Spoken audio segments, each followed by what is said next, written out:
there's still a lot of work to do, a Of lot of course, work. of course. Um, and I would say there's one thing that I'm really struggling with right now that I'm that I currently struggle with, and it is so we're not exclusive, right? Like basically what it is she told me I don't want to get a divorce. We're dating each other, but we're also leaving it open to still date other people because she's not, she said that she said, I'm not healed enough to be in a relationship with you right now, but I'm afraid that when I am healed, you're not going to be available. And I was like, well, that's a possibility. Um, so we spent a lot of time together. We go on dates, we're intimate, um, and all that.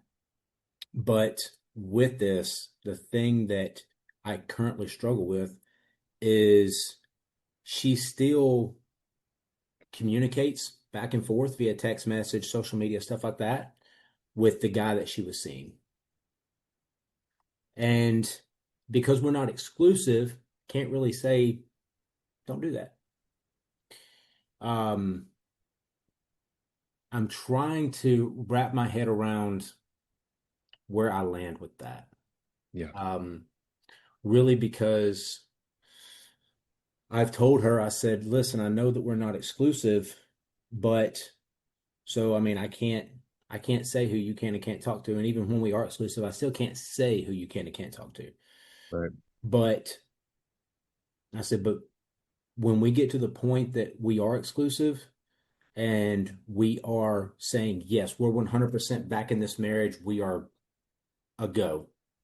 At that point, that has to stop. I was like, I'm not, I was like, I would tell you that as long as, even no matter what we do, I will not progress further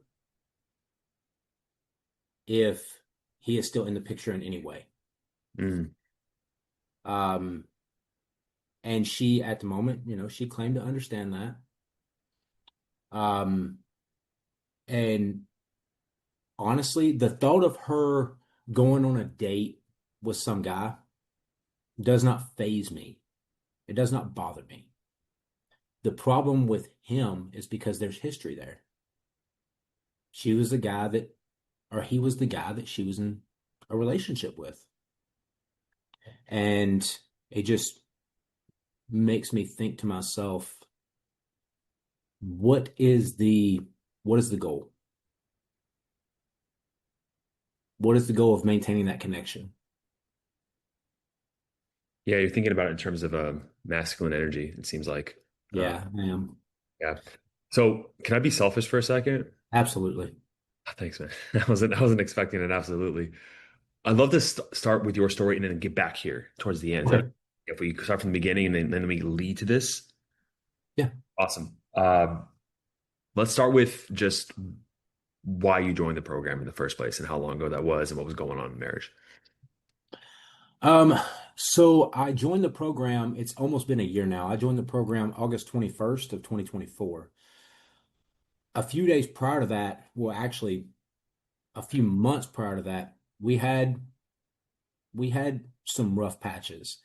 Um, there was some history there with drinking, and I actually stopped drinking. I've been sober since February 28th of 2024. And then in March of that year, she had a brief emotional affair, um, very brief, but it was one of those things where she was trying to get my attention, and she did. She got my attention, and for a few weeks there, everything was great. The problem is she did get my attention, but I did not know what to do about it. Mm. So I resorted to in that time frame. I went extremely masculine, but I did not know how to control it.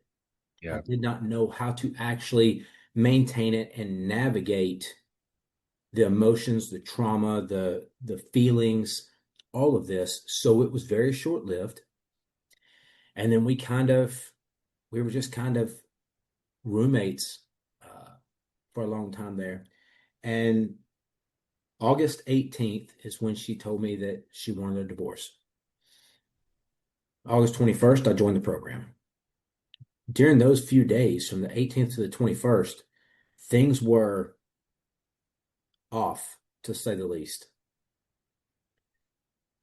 After I joined the program, I had my onboarding call, and then that immediately, just the onboarding call, and watching a couple of videos of yours that actually made me aware of your program, I realized a lot of things just in those two instances. And I started implementing those things. Mm. And she immediately noticed a difference. So for the next 3 days, from Wednesday evening through Friday, we were literally sitting in our living room and she looked at me out of nowhere and she said, "Dude, what the fuck?" And I said, "What?" And she said, "I'm having fun with you now." She was like, "It's like if I take sex and the relationship off the table, we're good." And so I made mention of a couple of things and I asked her a few questions. And then I told her, I said, "Well, this is what I think." And I talked about watching your video. She knew that I joined the program. Um, and I was like, just knowing this stuff allows me to show up a little different than what I have in the past. And that's what you're seeing. That's what you're feeling. And when I told her about the program and I told her how much I spent on it, she was like, "If you worry about finances, why would you spend that much money?" Like, and I was like, "Because I'm worth it, because I need to." And I said it with such conviction that she didn't even question it after that. And then that Saturday, we're standing in our kitchen and we're talking. And I could tell like she had already completely flipped, because what we learned in the program is this is how they feel right now, in this moment, with these emotions. It's not necessarily what they actually want. And I saw that Saturday. She mentioned, um, she looked at me, she said, "So should I just not file the separation paperwork?" I said, "Well, baby, you need to do what you feel is best for you. I'm going to do what I need to do regardless." Yeah. So fast forward, she moved out the next day. I moved her to her sister's house. For about 3 weeks there, everything was gravy, because we separated with the intention of giving space, healing, coming back together. In those first 3 weeks, she was over at my house a lot. There would be days like she would come over and spend all day. We would still hug each other, all that. We didn't kiss. We weren't intimate at all. And then just out of nowhere, man, a switch flipped. She didn't want to be around me. She didn't want to talk Mm. to me. She didn't want to come in the house. When she Mm. would drop off Harley, she wanted me to come outside to get her. And there was a couple of things that happened in that time frame. One of which was she was at the house and she was putting Harley to bed, and there was a group call that was about to happen. I didn't want to miss my group call. It's important. And I think she wanted to stay. And I told her, I said, "Well, I'm fixing to get on this group call." And I think she wanted to stay and talk, and that hurt her feelings. So I could tell that her demeanor kind of changed. She left the house. And then that same weekend, I gave her my first CLC. That was when things really changed. So I gave her that first CLC, and it was after that. She never mentioned the CLC, but then she just completely shut me out. And I didn't know why. Couldn't figure it out. So eventually, a few weeks later, she was over at the house. She came inside, and I had I had a talk with Tom, and I did breath work with Siobhan. And in that breath work, I remember I got a lot of tingling in my throat and in my mouth. And I told Siobhan about that. She said, "Your voice needs to be heard." Mm. I said, "Okay." So I made up my mind. I was going to tell Allie exactly how I felt Mm. that next day, regardless. Didn't matter. She could take it, she could leave it, she could get mad. It didn't matter. I had to say my truth. I had to be authentic and say how I felt. She came to the house, and this was the first time. I mean, I had written another CLC because this was a few weeks later. I had written another CLC, and it was sitting on my entertainment center with some mail of hers. She went over there and she grabbed her stuff and she looked at it and she held it up and she said, "What is this?" And I said, "Well, that's for you." And she said, "Is this something you wrote?" I said, "Yeah." She said, "Josh, you have to stop." And the floodgates opened. And I mean, she just berated me for about 25 minutes. And the whole time I held my frame. Looking back on it now, I didn't hold it near as good as what I would now, but I was also nowhere near as in practice and all that. But I held it pretty well. I didn't react. And there was a few things in there that she said, she questioned my changes. She did all this stuff. And of course, in the moment, all I could think was, you're seeing the changes, are you?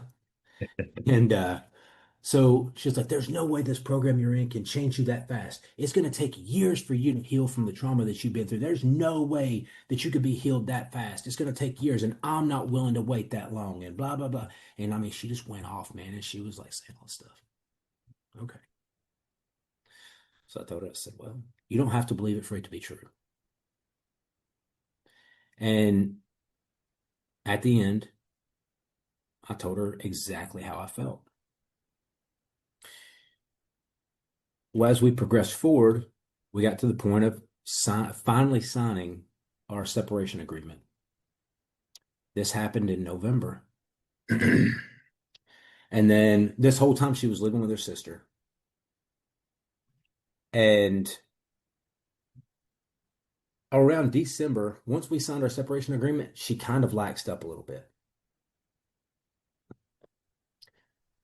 There started to be more flirting. We started hugging each other again. There was flirting, sexual innuendos, all this stuff. We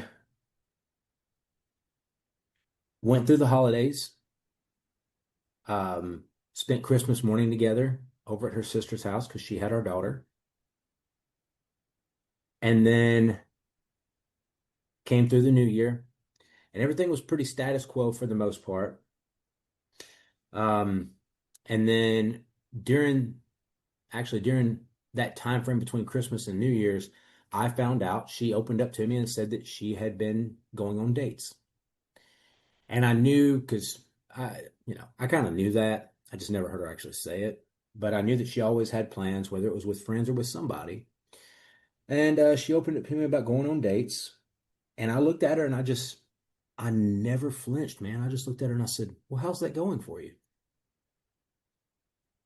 And she just, "Well, there's this, and then these guys, they say this shit, and then they do this." And so she started venting about dating. I'm like, okay, I get that. So after New Year, around mid-January, I find out that she finally decided to start dating this one guy exclusively. And it's the first guy that she matched with.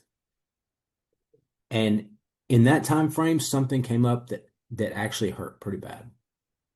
And that was I found out that time when after that 3 week window, when she started getting really distant after that CLC, that was she immediately got on dating apps and started dating people.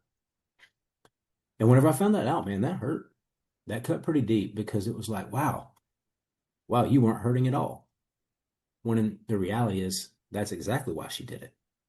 you know. But in the time, all I could think about was, damn, like you were that quick. Like this whole time, one of my biggest problems throughout this whole thing was creating these stories in my head, right? Trying to piece together stories, trying to analyze and say, why is she doing this? Oh, she's doing it because of this. And I didn't look at it as, well, it's a theory, right? She could be doing this, she could be doing that, doesn't really matter. I would actually build this storyline and make myself believe it to be true. So then whenever I would find out otherwise, it would hurt. So I created these expectations or these realities. And then when my expectations weren't met, I just put myself through more pain. So that was something that I struggled with a lot during this whole process. And so whenever I found out that she was dating so early on, man, that hurt. It cut deep. Mm. Um, so I had asked for multiple dates starting in December 7th was the first one that I asked for. It was at my daughter's birthday party. She kind of accepted, but she just said, I need to think about it, right? But it wasn't a no. So I was like, okay. And eventually that fizzled out. I asked again in January. That one fizzled out. And then I asked again in March. That one fizzled out. And then she started telling me how, you know, she's in this exclusive relationship and I'm not respecting her relationship and all this. And I was like, all right. So I pulled back completely. And that was when I really had a few just eye-opening moments. I stopped worrying about what did Allie want. I stopped worrying about what did Allie need out of a relationship. What do I need to do to get that relationship? What do I need to do to make her want to be in a relationship with me? I stopped asking myself that and I changed it. And I started asking myself, what does Josh need out of a relationship? What do I need out of a partner? What are my non-negotiables? And whenever I started viewing it from that lens, I realized she didn't meet them. Mm. She didn't meet what I need out of a relationship. She didn't meet it. Not that she couldn't, but where she was at in her journey at that time, she didn't meet it. So why am I chasing something or why am I pursuing something that's not going to meet the standard that I have for myself? Doesn't make sense. That really, that understanding and that realization really helped me to let go. It really did. Um, and the other one was realizing that I still want her, but I don't want her like she is. Mm. So it basically took her off the pedestal finally. Yeah. Um, in May, I moved to the same apartment complex because in February, she finally moved out of her sister's house, moved into a new apartment complex. And since then, we had a lot more interaction because I was having to help her even more because now the help that she had for childcare, she no longer had. So with her work schedule and everything, she relies a lot more on me. And I'm fine with that because I want to make sure my daughter is taken care of. So I ended up moving to the same apartment complex. She lives on the back side, I live on the front side. And that was in May. And ever since that move, things have been different. She immediately started to want to come around more. She started inviting me to things. Um, and then we had a conversation. She showed up for my birthday and left a piece of cake at my front door before she went to work. This was before 6 o'clock in the morning. Josh, that's the first time she's done anything for me Right. in well over a year. She didn't do anything for Father's Day last year. She didn't do anything for me for Veterans Day. She didn't do anything for me for or with me or whatever for Thanksgiving. I didn't get a car. I didn't get jack shit for Christmas. Um, Nothing, right? Now, I did all that stuff for her because that's what I wanted to do. I didn't do it for reciprocity. But now all of a sudden, she's doing stuff for me. And I can't remember when it was, but my birthday was kind of weird because there for a couple of months, I was dating someone too. And it was really good for me because I was able to put into practice a lot of the stuff that I learned. Right. And I was able to hold those boundaries in a relationship that hadn't already had established pain and trauma. So it let me know that I do have the capability. Yep. Um, and eventually I had to let that woman go because we just, she was crossing boundaries that I set and she wouldn't pay attention. So I let her go. That happened on my birthday.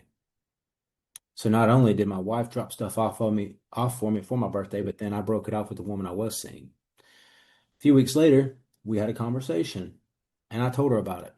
And I told her exactly why I broke up with this woman. That made an impact on her. She told me later on, um, fast forwarding a little bit, she told me, she said, you know what really made me see you more and made me realize your changes? When you told me why you broke up with her. Mm. She was like, because that made me see that you were going to take care of your needs. Okay. So on our anniversary, June 18th, she had to work. So I sent her a text. I said, hey, listen, I know we're separated and but I'm going to do it anyway. And I said, happy anniversary, baby. Mm. And she responded back with happy anniversary and a big smiley face. She ended up coming over to the house that night after she got off work, had dinner with me and Harley. Was I said, actually, I said, whenever I told her happy anniversary, she said, happy anniversary. What did you get me? Or did you get me a gift? And I said, no. Is there something you would like? And she said, just a really good hug. Mm. I said, okay, be at my house after you get off work. She showed up. We had dinner. Gave her a really big hug. A little bit later, gave her another hug, and she started kissing me on the neck. So after that, our dynamic shifted greatly. Um, it was only a few days later that we were at her house and she was crying and we were having a good conversation about some things. And we had already started kind of being a little more intimate, not fully, not sex, but more intimacy, more touching, things of that nature. And she was sitting on her counter and I was standing in front of her. And that's when she made that statement and she was crying. And she said, I'm not healed enough to be in a relationship with you yet, but I'm afraid that when I am, you won't be available. And there again, I told her, I said, that's very possible. So things just kind of, from that point forward, just kind of started progressing, started going on dates, started spending more time with each other, started spending the night with each other. Um, and then the physical aspect came back. And we've been in that realm now for a little over a month. Um, Close to a month and a half, I guess. And I've noticed she made a statement because we've had some really good conversations. We've had some difficult ones, but all really good. And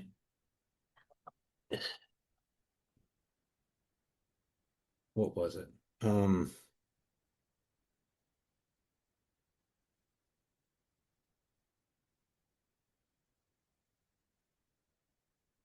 well, shit, I lost it. You had a difficult conversation about something specific that you wanted to tell me? Um, oh, it's just random like stuff that would have caused more conflict back in the day, right? And we were talking about it, and she said, she said, I'm still not sure. She was like, and the reason that I'm not is because we haven't been tested. She was like, things have been going great. She was like, things have been so good. She was like, but we haven't been tested. She was like, what happens when things are bad? And I told her, I said, I can understand exactly why you feel that way. And I get it. Anybody in your shoes would feel the same way because you went through a lot. We had a lot of problems. Yep. I said, but where I see it a little differently is that we've already had conflict. The difference is that the conflict that we used to turn into mountains, we now keep as molehills. Mm. So some of the stuff that we've already talked about would have been a major issue before. And Mm. she went, yeah. I was like, so we navigate it differently. We are handling conflict in a more constructive way. And so she understands that, but there's still a lot of fear there. Of course. Still a lot of fear. She's brought up numerous times so far. She was like, you've said it yourself. People can only fake something for so long. She was like, and I'm just so worried that it's still fake. And when is the old guy going to come back?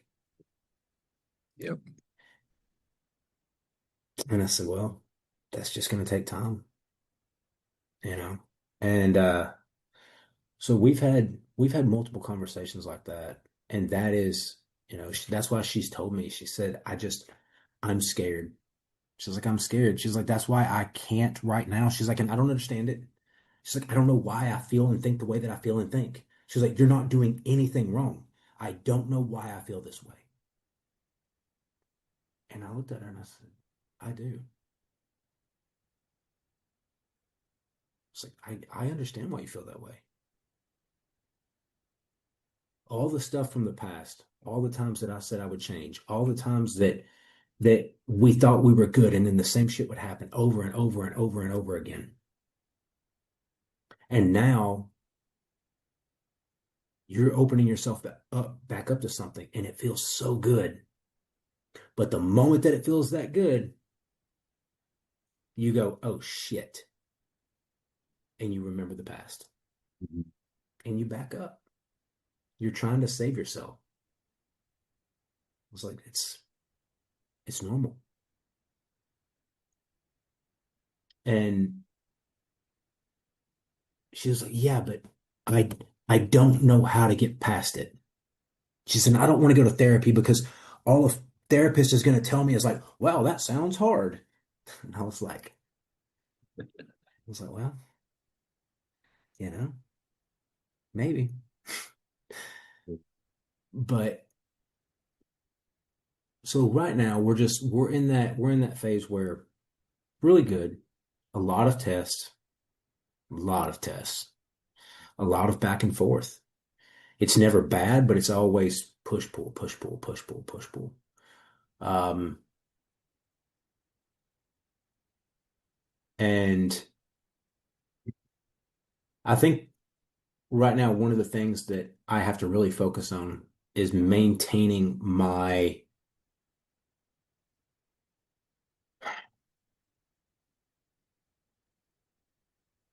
not maintaining, that's not the word I'm looking for, managing my expectations. And what I mean by that is because I'm so much further along in my healing journey, when we're with each other, sometimes I lose sight of the fact that she still has so much pain. And I am like, why can't we just make that next step? Why are we Yeah. putting ourselves back? Why this? Why that? Yeah. And I have to remind myself and like manage myself, um, because I have to fight the urge of pushing her and pressuring her. And I can feel it. I can feel it. Matter of fact, on Sunday night, I was spending the night at her house and we had a conversation about some stuff. And I told her, I said, well, tomorrow I'm gonna stay at my house. Um, and I said, I don't, I was like, I don't want you to think I'm mad. So I'm gonna tell you right now, I'm not mad, but I am gonna create a little space for the next few days because I sense that you're feeling pressure from me right now. And she said, yeah, a little bit. I said, okay. So I'm going to stay at my house tomorrow night. Um, and then we're going to a concert together on Thursday. And I told her, I said, now, um, I said, I will see you tomorrow being Monday because we were going to go to the gym together and do some other stuff. So, um, I said, I will see you. I was like, but outside of that, if you want to see me, you can come over. That's fine. But outside of that, I won't see you till Thursday. I said, give yourself some time. Yeah. And she was like, okay. Well, it came time yesterday for me to execute that plan. I went over to her house yesterday evening. I dropped some stuff off. Um, she had said something about me having dinner with her and Harley. So I was like, okay, I'll do that. So I had dinner with them and I was like, all right, well, I'm fixing to go ahead and go. We'll go home. And then she started making little joking comments about like, oh, you want me to just wine and dine you and then you're going to leave? And I was like, well, that's what I said I was going to do, right? And she kept making these little comments about like, why are you going? Why are you going? Why are you going? She didn't want me to leave. She wanted me to stay. But also, all I could think about was that's a test. Yep. I told her that I'm gonna give her space. I told her I'm gonna stay at my house tonight. She wanted to see if all it took was a little begging for me to cave. Yep. So I came home and I mean, I could tell that it kind of upset her. I just asked her, I said, do you feel sad that I didn't stay? And she said, kind of.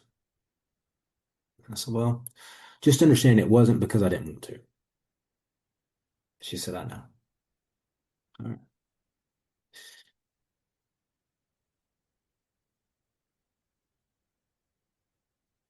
So there's definitely tests.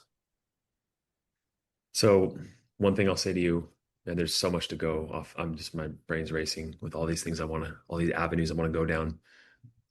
One thing I want to reinforce more than anything is your intuitive ability to take these concepts and then to see and to read her mind in a way to see what she needs before she even communicates that to you. Hmm. Right. And in regards to how you hold space for that test, it's so counterintuitive for us men that when she says like, "Oh, I don't know if I can do this," and like, what if this happens?"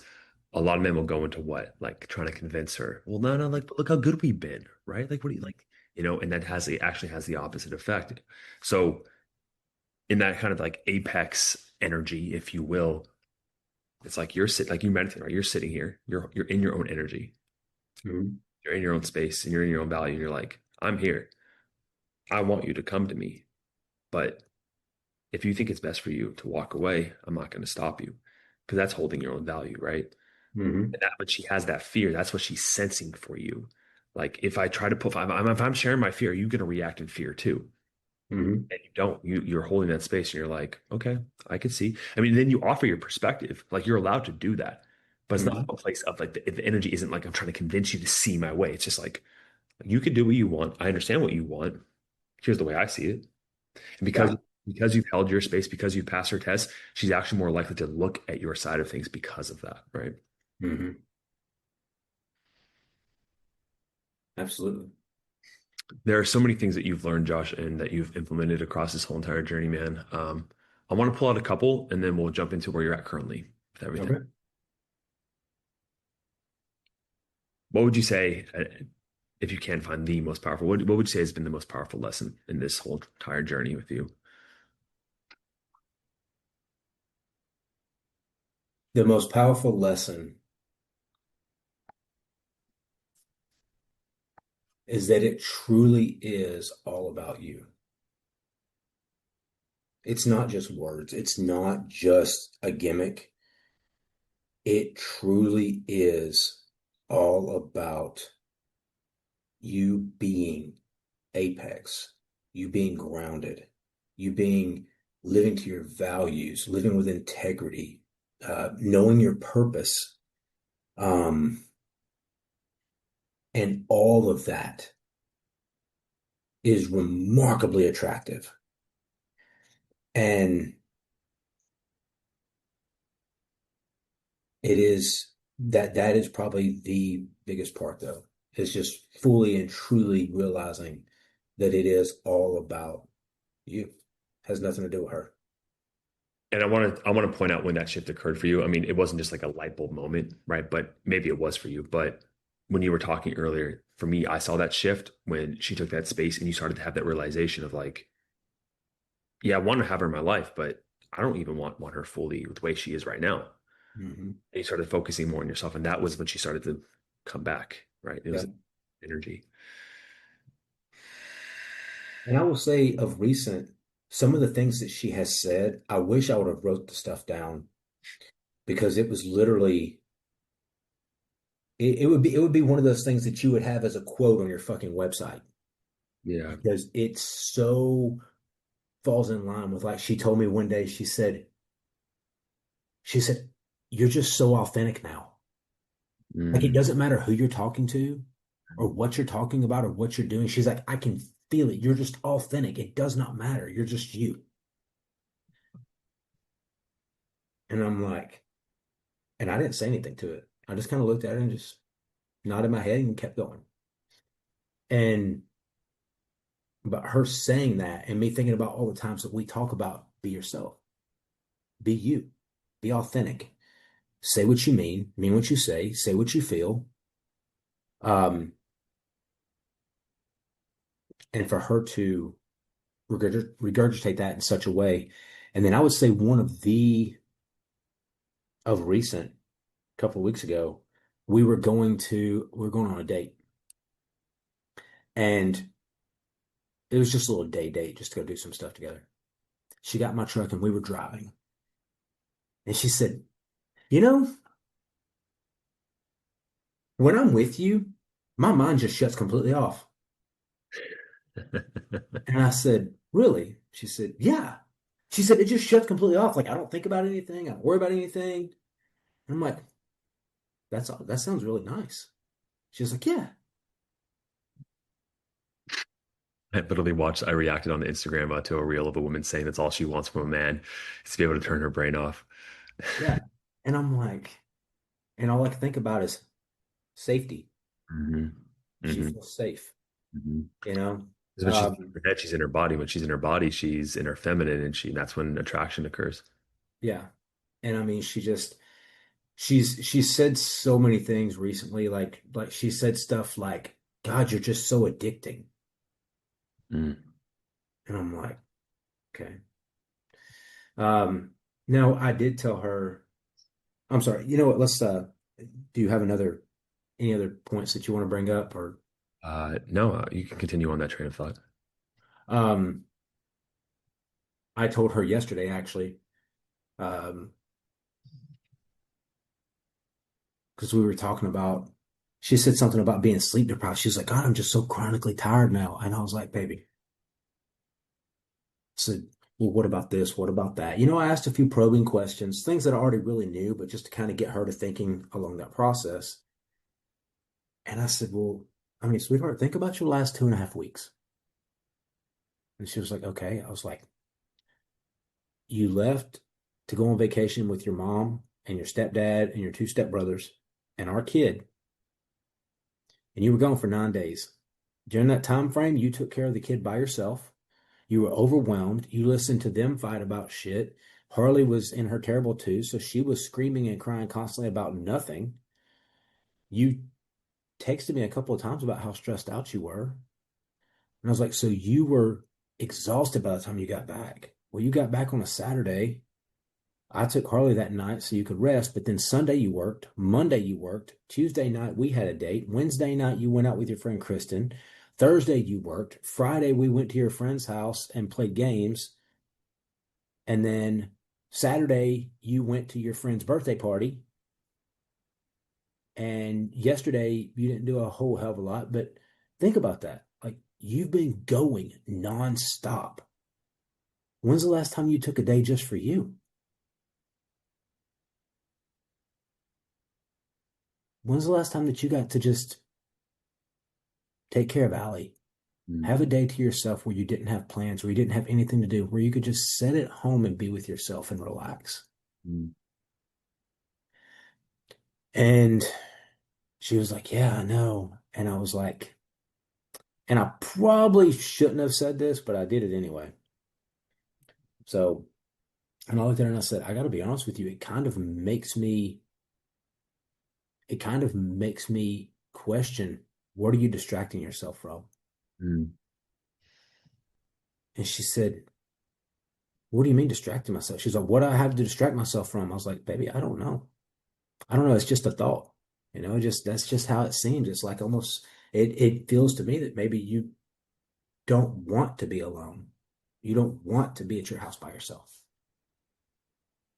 And she said, well, with all that stuff going on, she was like, you're a lot of it. And I looked at her and I said, yeah, I know. And I said, and if you need to drop me so you can get some time to yourself and some relaxation and some sleep and recover, then do it.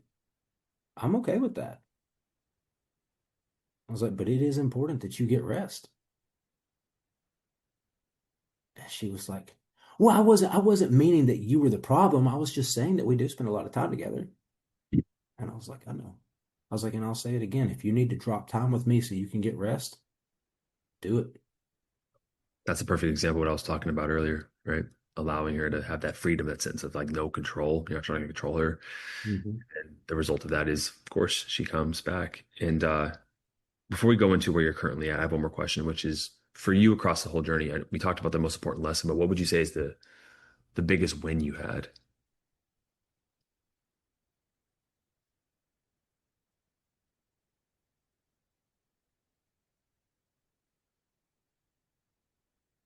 The biggest win internally, Internal, external, up to you.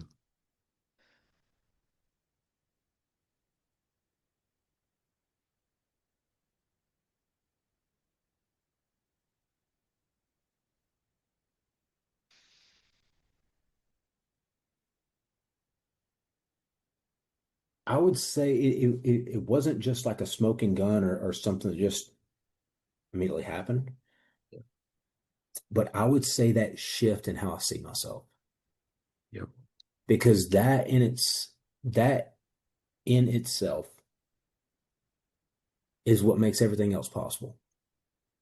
And because I know I've mentioned this before, like, man, I hated myself. I did not like the guy that was looking back at me when I looked in the mirror. I did not like the way I looked. I did not like my body. I had no self-esteem. Um, I didn't feel worthy. Mm. And going through all this completely changed who I am. Well, actually, let me rephrase that. It showed me who I really am and took away the bullshit that I was using to cover myself up, Mm. I guess is a better way because I don't think the program changed who I am. I think it uncovered who I actually am. It deprogrammed me from the societal bullshit that took me away from who I actually am. Does that make sense? More than you can recognize, man. Yeah, absolutely. Absolutely. Unless I lied to you. I have one more question for you, and then we can talk about your current situation. Yeah. This is the last question I usually ask guys on a call like this, which was go back a year, Josh, and get a time machine and have a conversation with yourself. And what are you telling yourself that he needs to hear?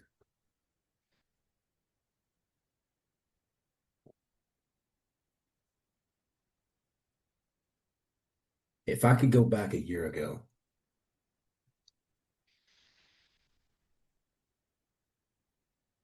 and talk to the guy that was just now coming into this program,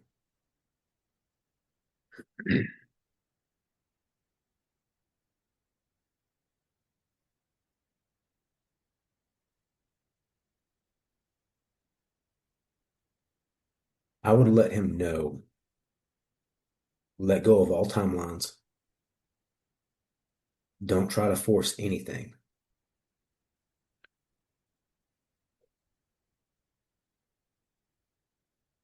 And your life is what you make it.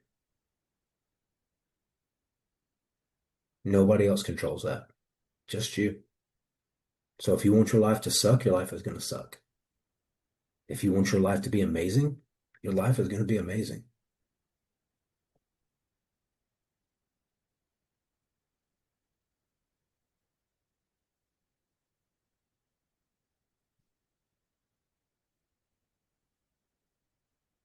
I think where that leads into is this like radical self inventory. Like you said yourself, it's like the man in the mirror.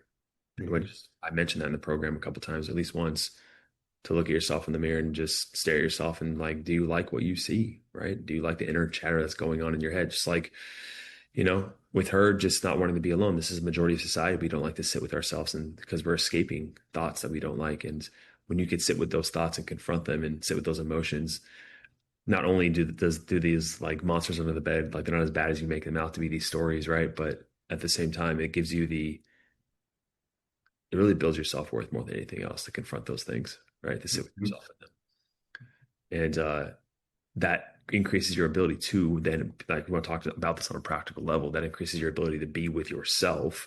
Therefore, there's less need and attachment to try to bring her back. It's like, all right, like I do want you. Like I love my life with you and I love you. It's just, I'm not going to sacrifice who I am. Like she talked about authenticness, like authenticity, Hmm. excuse me. Man, that is one of the biggest compliments you can get from, I would say, a woman in a relationship, but just from people is it's like, it's not, oh my God, like you're so nice.